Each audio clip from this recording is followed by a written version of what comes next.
So there's this YouTube channel you guys have to check out.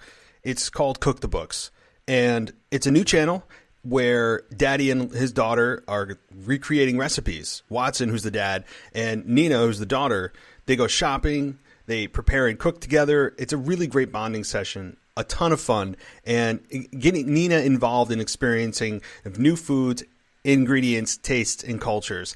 It's a great YouTube channel. It's called Cook the Books. It's youtube.com/cookthebooks. You guys got to check this out. Trust me, you'll be glad you did.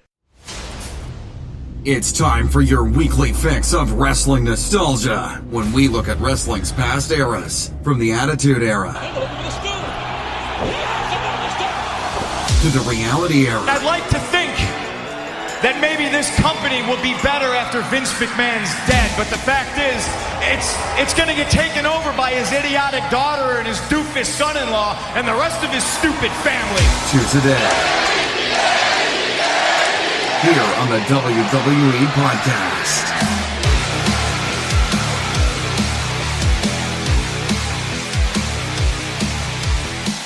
Welcome to the WWE Podcast. Thank you, everybody, for joining me on this Sunday, May 5th, 2019. Cinco de Mayo. For those of you that celebrate, happy Cinco de Mayo. For the rest of us that just like Taco Bell or Mexican food and tequila, well, ole. I mean, that's pretty much the extent of, I'm going to assume 75 to 80% of my listeners that don't partake in the cultural part of the Cinco de Mayo holiday, but rather the festivities, if you will. So, welcome to the rest of you, and thank you again for joining me on this Sunday, the 5th of May. And it is a special day because not only is it the wrestling nostalgia portion of the week, I've got an announcement as far as the co-hosts go. I know that I announced a little more information last Thursday, but I got an update for you guys in just a minute. And it's not just Wrestling Nostalgia Night, it is also Game of Thrones. So those of you that are followers of Game of Thrones, it is a big night for you guys, and I'm a big fan too, because we are 4 episodes into an 8-episode season, and I'm excited for it. I won't go too much into it because this is not a Game of Thrones podcast, but rather a wrestling one. But I can't go any further without mentioning the fact that this is an important day if you are a Game of Thrones fan.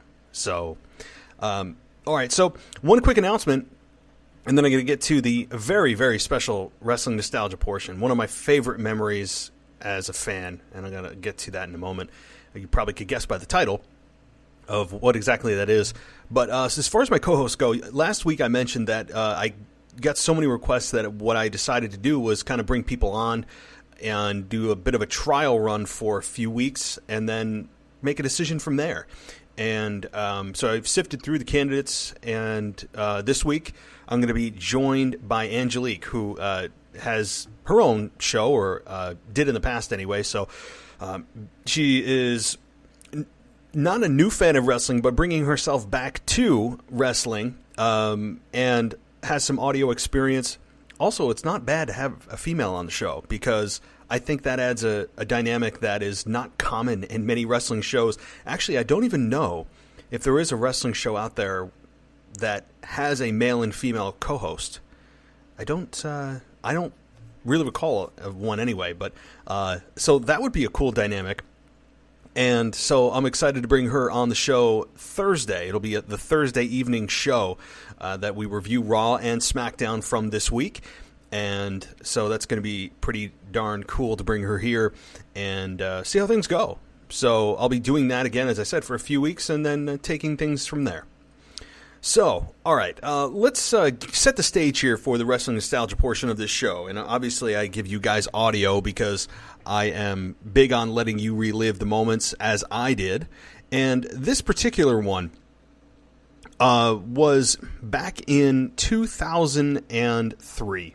And it was the return of Stone Cold Steve Austin at No Way Out. And it was in Montreal, the Bell Center. And what's so special about this compared to all other Stone Cold returns, and there's been a few of them, from his neck injury in 2000, from getting fired and rehired as the sheriff. I mean, you can go on and on. Him getting fired by Vince McMahon at Breakdown, or not at Breakdown. That's when he lost the championship back in 1998. But just so many iterations of Stone Cold returning. Him returning to save the WWF after he had turned heel, only to turn his back again on the WWF. I mean, just so many moments. And as you guys know, I am a Stone Cold fan. He is the one that got me hooked to WWE, WWF at the time, and he is the reason that I am sitting here doing this show, is Stone Cold. So I know it's not an interesting choice because he is the most popular superstar of all time. I don't think there's any question about that. I really don't. And I've said this before, I'll say it again, is that nobody burned hotter than Stone Cold Steve Austin. There are many, many, many examples of people burning longer and at a very high temperature, but nobody burned higher and hotter than Stone Cold Steve Austin in his prime from 90, even late 97, through his career in-ring ending at WrestleMania in Seattle, Washington, at WrestleMania 19, facing The Rock in 2003. So, again, setting the stage here, back to No Way Out, which was the pay-per-view before his final match. Eric Bischoff faced Stone Cold Steve Austin, but leading up to this, Stone Cold had been out of the WWE, WWF, for several months, 8 months prior to this, because he had walked out of WWE. And it's no secret what happened. It's a well-documented and covered story that he didn't like the creative of WWE, and that Vince McMahon wanted Stone Cold Steve Austin to do the job to Brock Lesnar on a Monday Night Raw in a non-advertised match in Atlanta, Georgia.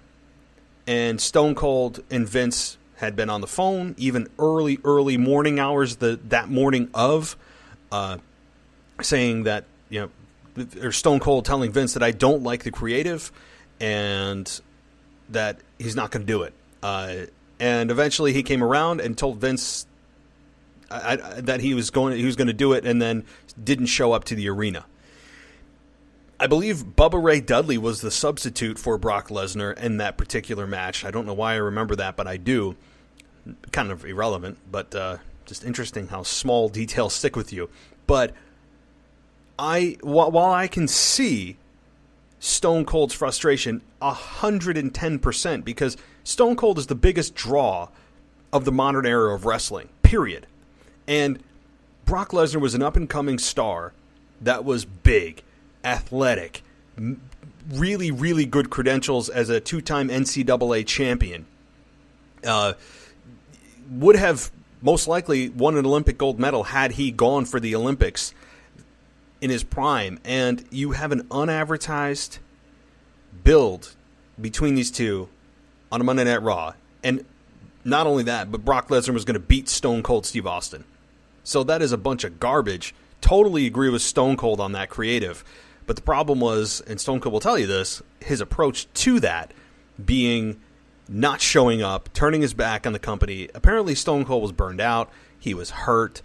And then you get this crappy creative thrown in. It was just kind of the straw that broke the camel's back. And since that day, he basically went dark. He didn't respond to phone calls from Vince, from management, even Jim Ross himself. Until Jim Ross sent him a card in the mail that said, if you want to talk, I'm here. I mean, this is, by the way, guys, you can go look at the documentary on this on the WWE Network. It's a fascinating story. And Jim Ross sent Stone Cold a card that said that, and next thing you know, Stone Cold and Jim Ross are on the phone talking. And the rest is history. Jim Ross was a key element in being able to bring the two parties of Vince and Stone Cold back together. Vince ended up finding Stone Cold, but obviously Stone Cold was coming back to face Eric Bischoff. The storyline on TV was that Vince McMahon was going to fire Eric Bischoff if he didn't grab Raw by the throat and choke Raw. And that there was only one man that can take Raw by the throat, and that was Stone Cold Steve Austin. So for, I believe it was 3 or 4 weeks, Bischoff went on a wild goose chase for Stone Cold for a number of weeks, only to come up empty-handed. And eventually, he gets to No Way Out, says that he's going to forfeit the match. Stone Cold's music hits. The crowd goes absolutely insane, and we're with Austin for every single move. Ended up stunning Bischoff 4 times in the match. It was just a moment. I remember just being so just excited. I mean, that's really the only word I can think of. To see Stone Cold again, it had felt like so long, and there was such a gaping hole on Monday Night Raw. So to see him return here when pay-per-views were still, pay to view, and it wasn't just the network. Remember, networks didn't exist back then, so we had to shell out. When I say we, my friends and I kind of pooled our money together to shell out the $50 or $60, whatever it was, to watch this pay-per-view, and man, it was worth every penny to see this, and it was the highlight of the show. The only match I can think of that was other than this one that was on the show was Steiner and Triple H, I believe. So after this, obviously, Stone Cold went on to have his final match with The Rock at WrestleMania 19 in Seattle. And so those are my memories of it. It's such a moment that I can relive over and over and over, and I challenge anybody to find a star that can get this kind of gut-level, real reaction in 2019. That it just doesn't exist. The answer is it doesn't exist, okay? It's like limits. The limit does not exist. That's kind of where we're at with that answer here. I mean, and to find somebody that is this authentic, that the fans just beloved, is impossible to manufacture and even harder to come across more than once in a generation. So I'll let you guys listen to this. I won't keep you on there too long because I know that you're not here to listen to the audio and you're here to, I would think, listen to my analysis. But I'll let you listen, and then I'll be right back with some more thoughts on it. So Stone Cold, I know you can hear me back there. We still have time to do the right thing, and I will forfeit this match to you right now.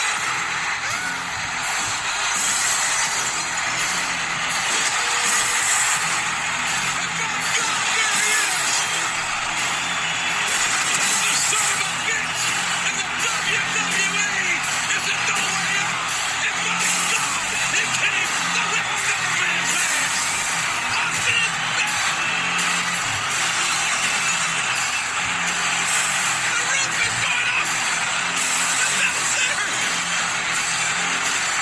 This is all not unbelievable.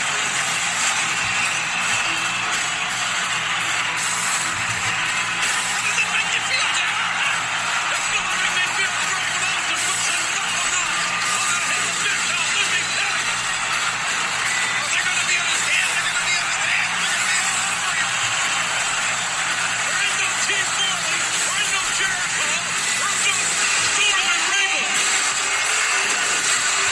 Steve, we can sell this like men. So that is when Austin made his entrance into the Bell Center in Montreal. And, man, there wasn't one person in that crowd who, despite what Austin did, and that was one of the worst things you can do, is walk out, not show up for work, and basically just spit in the face of every single person that ever supported him.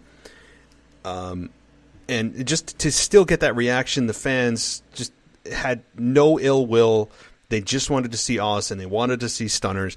They wanted to see beer. They just wanted to see him raise some hell again. And they got it. They absolutely got it.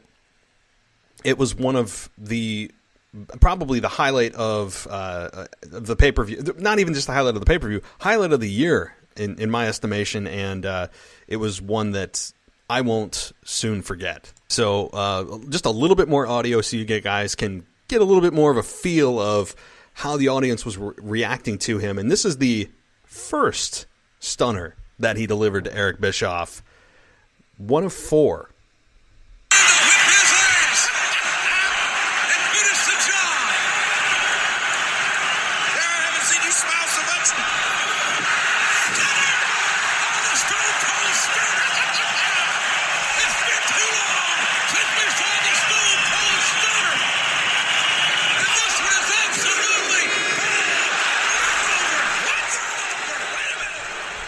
I mean, you talk about emotional investment, something that is lacking in today's version and presentation of professional wrestling. That is emotional investment to the max. Basically, I mean, the crowd showering Austin in their love, and just basically saying, "We miss the hell out of you. We forgive you."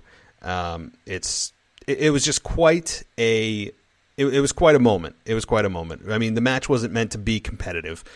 Austin looked like he was having a blast out there. He ended up giving Bischoff 3 stunners to pin him, and then ended up giving a 4th after the match was over. And JR adds 110% to anything that happens inside that ring. I say that almost every time because Jim Ross's voice is attached to so many amazing moments. It's synonymous with excitement and just the Attitude Era and even beyond. So just loved it. And if you guys haven't seen it, again, it's not a 5-star match. It's not meant to be. It's about the emotional return of Stone Cold and the fans embracing him, forgiving him, and it was a hell of a moment. It's just amazing. So speaking of emotional moments, as I rattle my brain, next week I'm going to be doing not just an emotional moment for fans, an emotional investment for fans, but also a hell of a match on top of it, and that is Eddie Guerrero versus Brock Lesnar at No Way Out 2004. No Way Out seems to really do it for me. I don't know why.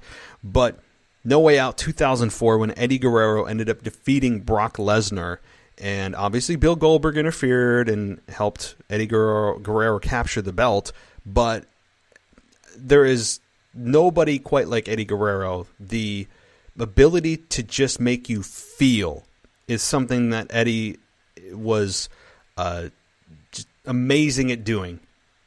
And so I'm going to share some memories next week about that match and also about his death that happened in 2005, which really, I'm man enough to admit this. I mean, it brought me to tears. I didn't know the guy personally. I don't think probably 99% of fans knew him personally.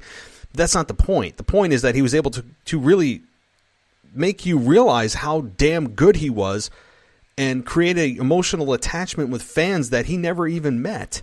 That's a hell of an accomplishment and compliment to him as a man, not just as a performer, but as a man. And so I'll never forget that moment as well. It was I think it was October of 2005, but I'll get into the specifics about that next week with his capture of the Undisputed Championship, defeating Brock Lesnar, and then obviously his death in 2005. So I'm going to take a quick break. But on the other side of this, I'm going to get to some wrestling news that's coming through the wire on this Sunday, and then we'll wrap things up and let you guys go watch Game of Thrones. Or just let me go watch Game of Thrones, because that's what I'm going to do after I am done recording this. So, all right, stay right here. We'll be right back. So there's this YouTube channel you guys have to check out. It's called Cook the Books, and it's a new channel where Daddy and his daughter are recreating recipes. Watson, who's the dad, and Nina, who's the daughter, they go shopping, they prepare and cook together. It's a really great bonding session, a ton of fun, and getting Nina involved in experiencing new foods, ingredients, tastes, and cultures. It's a great YouTube channel. It's called Cook the Books. It's youtube.com/cookthebooks. You guys got to check this out. Trust me, you'll be glad you did. Okay, so let's get to some wrestling news that's coming through the wire here on this Sunday evening. Yeah, as I scroll through, and by the way, guys, I don't look at sites that I know are not reputable. Okay, when I get my wrestling news, it's typically from either WWE.com. I mean, that's about as solid as it gets, or the major news websites. So I don't go and just make up news or headlines or dig through some dirt to make sure that, or to make sure that the things I tell you are controversial. I'm giving you real news that has been confirmed, or at least has been kind of just focused on to give you guys the best possible accuracy for the news. So right now, apparently there are, for the plans for Becky Lynch at WrestleMania 36, as I'm reading through this news wire here, it was previously been reported that WWE was planning a match between Lynch and Flair at 36. Oh, please. But according to Dave Meltzer, those plans have been scrapped, which is why the match is happening at Money in the Bank. I wholeheartedly agree with that. Not that this won't change 25 times in next year, but the reason they are putting Lynch versus Flair at Money in the Bank is so they have a different match planned for next year's Mania for Becky Lynch. So if Rousey wants to return for that show, the match isn't out of the question, but it's not the planned match. Originally, Lynch versus Flair had been the lead idea for 2020 heading to this past year's WrestleMania and was part of the reason for the three-way. So, look, I think I can say with fairly high confidence that the majority of fans would say in unison, again, it's not that these two don't put on really good matches or have really good chemistry. We've seen it. I mean, I don't need Flair and Lynch again in the main event. At least not facing each other. We need to separate them. Please. I don't know. Something just needs to happen. They just need to ignore each other for 6 to 12 months. I'm begging WWE. After Money in the Bank, they need to just go their separate ways. I think that's best for everybody. I think that WWE thinks that they just have an ace in the hole and they have a really good go-to, and that's true. They do.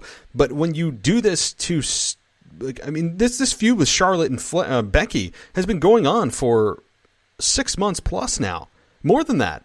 It goes really all the way back to the SummerSlam triple threat, where Lynch turned heel and turned her whole career around. And you have Charlotte just constantly being interjected into every match because she is Vince McMahon's fantasy, basically, and has to have Charlotte in every single match. That is of historic proportions. They have to include Charlotte. And so it's really from August of 18 until the current time frame that it has been Charlotte versus Becky. Yes, Ronda was thrown in there, but the components, 2 out of those 3 components are still the same, and I'm ready for things to be different. I'm ready for Becky and Charlotte to move on. And I don't even know officially what brand Becky's on. I would assume that she's going to drop one of the 2 belts on Money in the Bank, probably to Charlotte. We will get rid of this silly Becky 2 belts chance and the nickname. It never stuck with me. I'm not a fan of Becky 2 belts. It sounds contrived. It just sounds a little hokey. There's no edge to it. It doesn't do anything for me. I don't know. Maybe it's me. It sounds soft. It doesn't have a bite to it. It's just, okay, yeah, you carry 2 belts. Cute. I don't know. But anyway, I think she ends up dropping the SmackDown Women's Championship to Charlotte. Becky officially moves to Raw, defeats Lacey Evans, retains the Raw Championship, Raw Women's Championship. She stays on Raw, and we move on with our lives. That way, Charlotte can stay on SmackDown, and they each hold a belt, and I think Charlotte will be, and she has been, a very good heel champion, especially now that she is a few years even more seasoned from being a SmackDown Women's Champion. And I know that she was recently the SmackDown Women's Champion after defeating Asuka, which, again, was... Nobody explained that. How does that not get explained that she got that championship match so close to WrestleMania? Nobody does. Nobody explains it. Nothing. We're just supposed to not care. It's ridiculous. But I think Charlotte could be a hell of a champion. And she will be. So Becky Lynch moves to Raw officially. At least in my estimation, we get Charlotte on SmackDown, and they hell away from each other. All right, let's move it on to another storyline here, another story coming through the news wire. And that is Shane McMahon is going to crown new champions on SmackDown Live. So WWE.com has announced that Shane will crown new tag team champions on the upcoming May 7th edition of SmackDown Live. I don't think this really is a surprise to anybody because Matt and Jeff were forced to surrender and relinquish their tag team titles because Jeff would be going on the shelf for a knee injury. So I don't think that is going to be a shock to anybody, but let's see. So I'm just looking through some other notes on this story. I mean, I guess it's going to depend on how he names those champions. Since he's a heel, I could see him awarding the championships to a heel tag team. But my hunch is that it's a tournament that ends up culminating at Money in the Bank. And I think you have maybe you have qualifying matches. If it's like a fatal 4-way tag team match, or if it's a tournament to ultimately culminate at Money in the Bank. Either way, it culminates at Money in the Bank, I think, and you get new tag team champions there. So other news, Dana White confirms that Brock Lesnar has retired from the UFC. So Brock apparently officially done with UFC. Does that open the door for him to return to WWE? Absolutely. I think Vince McMahon is going to still look at Brock as a short to medium-ish term star that can be utilized to make other stars while he's still viable and still in his prime, albeit at the tail end of his prime. I don't think anybody would disagree with that. Brock Lesnar is not really a spring chicken anymore. He still can go. I wouldn't mess with Brock Lesnar even if I had a sledgehammer and attacked him from behind. I still would not feel at an advantage. But Vince McMahon is smart to capitalize on Brock Lesnar and bring him back for a 1 to 2 year deal and see what they can do with him. Now, do I need Brock versus Goldberg again? No. God, please, no. I don't need Brock versus Goldberg again. That has been done and then done again. And I've seen it. I've been through it. And I think I'm good with not seeing another one. But with Brock Lesnar being essentially, or presumably with WWE for the next couple of years, I just hope that they give him some kind of new presentation. I'm not saying turn him babyface, because I don't think that'll be a tall order. But I think that if you do something different with him, I don't know what that would be. Maybe have him wrestle on Raw once in a while. Tear crap up. Make news. Do anything but the typical formula. While a successful formula in the past has more than run its course. And that formula would be Brock shows up, makes mean faces, does his little hop-to-hop side, while Paul Heyman does all of the lifting in terms of speaking for him. Brock makes more mean faces, smiles, and then walks off. I need more from Brock than that on Raw. And assuming he's with Raw, I would assume that that's what he's going to be doing. Although with the Fox deal coming and SmackDown Live moving to Fox, there's no clear-cut decision there. But nonetheless, I think he could be utilized on either brand and maybe end up culminating in a match with Lars Sullivan at SummerSlam. I don't know. I mean, that's just a theory, one of the theories out there. But smart for Vince to capitalize, use him while he's still in his prime, and basically build stars off of him. That's what you do if you're WWE. So, all right. Other news, as I'm going on the news wire, Jon Moxley returns. So Jon Moxley is back. If you guys don't know who Jon Moxley is, he is the alter ego of Dean Ambrose. He was one of the first successful gimmicks that Dean Ambrose had prior to being Dean Ambrose in the Dean Ambrose version of WWE. So the world, I'm just reading it here. The former world champion is the focus of this new video, which you can check out below. He physically breaks his way out of what appears to be a prison or perhaps an asylum and sets out into the city streets of West Hollywood, California, dragging blood and barbed wire behind him with every step. He changed his Twitter handle to @Jon Moxley with a bio that simply reads, "Professional wrestler." Love it. Oh, I love this. I love this. Thank you. The video was just posted on midnight of May 1st. Prior to signing with WWE, Moxley, whose real name is Jonathan Good, by the way, that's Dean Ambrose's real name, had a lengthy run in the independent scene, known for his violent in-ring style and dark, generally vulgar promos. So I love it. Thank you, Jon Moxley, for being a professional wrestler and not an entertainer. Okay? Love it. Thank you. So, Dean Ambrose, the question has been answered. Is he still going to wrestle? You damn right. Where? We don't know. But speculation is running rampant that it's going to be at AEW, Double or Nothing in Vegas at the end of this month, which is building more and more momentum. And by the way, guys, holy crap. If you haven't seen Cody Rhodes' promo for Double or Nothing, you're doing yourself a huge disservice. I posted this on my Twitter feed, or you can just YouTube it. Cody Rhodes has been able to garner more emotion from me in 4 minutes than WWE has in 4 months. And look, I love WWE. No question. I have a podcast named after WWE. No official affiliation, by the way. That's not the point. The point is that there is an alternate version and presentation of professional wrestling that allows fans to feel more and not just put smiles on people's faces. Once in a while, you need to bring tears to their faces, bring anger to their faces. Not everything has to end with a smile. This notion that everything has to be happy and smiling and, oh my God, WWE is missing the boat here when they are taking this philosophy to heart and implementing this in every pay-per-view that they have. Make people angry once in a while. Why not? So, if you guys haven't seen the Cody Rhodes promo, do it. It's just amazing. There's no screaming, no yelling, no special effects, fireworks. Just nothing but Cody Rhodes standing there speaking to you.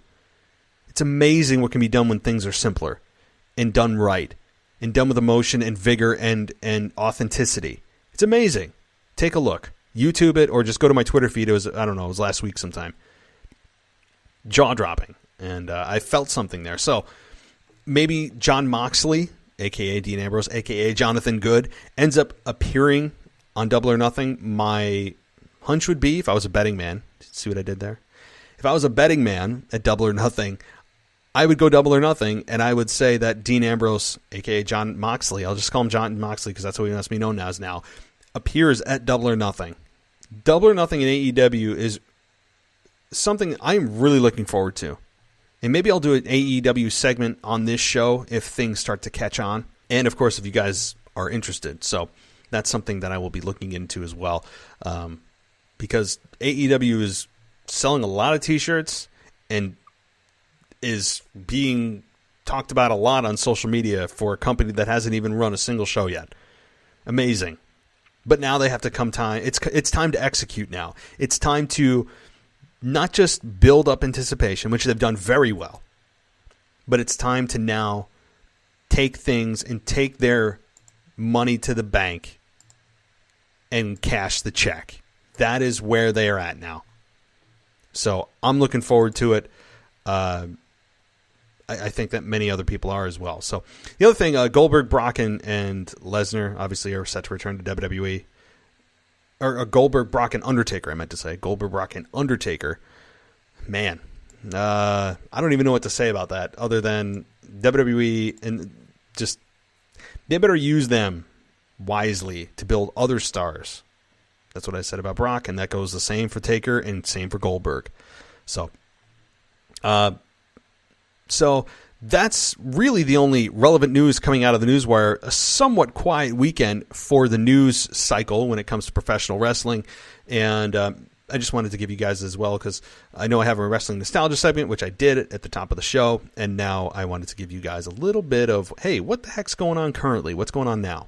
So a little bit of preview. And obviously Raw is tomorrow night. And then SmackDown Live is Tuesday night. And then my show is Thursday with, as I mentioned at the very beginning of the show, Angelique, who will be joining me and giving her thoughts on Raw, SmackDown, the current product as a whole, and lots of other cool little tidbits. So, all right, well, that's all the time I have for you guys today because, as I said, I got to get myself ready. I got to go shower. I got to grab a little snack and then get myself in bed so I can watch Game of Thrones. And so I'm excited. All right, well, that's all the time, guys. As always, I'll talk to you next time.